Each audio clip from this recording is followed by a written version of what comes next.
سینا جان بخشش بسیاری بعدش داد کردی بخشش گوش کن خونه همه جای این خونه خودمونه فهمیدی باز میریم در همه خونه خودمون افطار میکنیم دم میگیریم فهمیدی مرا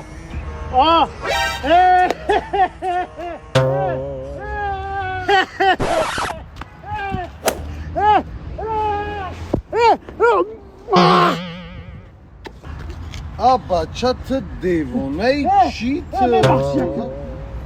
تو؟ مردکی خوب تنجه دیجا چی میکنی؟ هیچی نمیجا در یک کوارتیر کفته سم در بیرون موندم دیگه نمیدونم جای اون کوارتیر اون میگم کنم کوارتیر ها؟ تا اکا این همینجا خونه من یا بریم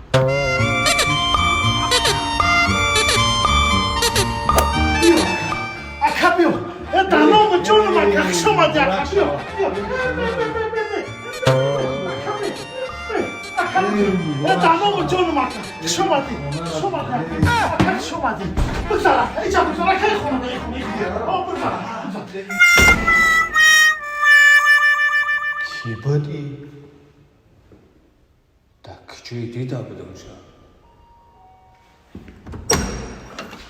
خوش آمدی اکا خوش آمدی دانام جانم سینا را بگم یکان افطار تشکیل کنه سومپوندا سینا یک اکا نه مرا دردم دیگه چیه غالب جانم یک تلویزیونت خوشو بده تلویزیون سینا خیلی سینا خیلی تلویزیون تلویزیون کمتش نه سینا جان بیشی من خونه ندارم این تلویزیون را در سرم میزنم بازی من باید خونه اون آی این همی خونه را من خطا اعتماد تو در کاری تو آی ما اینا کلیت خونه بکن آشی جانت شوا پیاده ای ها اینا کلیت مرسدس مامای تو تلویزیون ای تو دو خوفکا میکروالوفکا پشوک شوا کمای تو همی تو نمونم تشویش نکن همی تو زیگ نشای تو من همی یک دو چیز ما همی جمعه گیرم ببرم برم خونه ای تو سینا خی سینا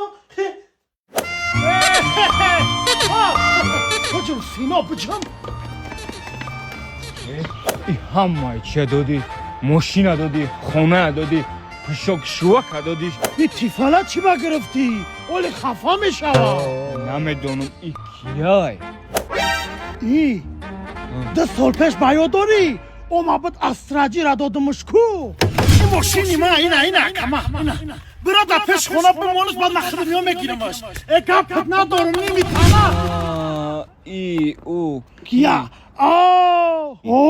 یازنا ما انا همی یازنا جون ما یازنا رفتیم گوش کن خودمون در بیرون خو میکنیم فهمیدی مرا یازنا خفا نشو یازنا ما Shiver, shiver, shiver,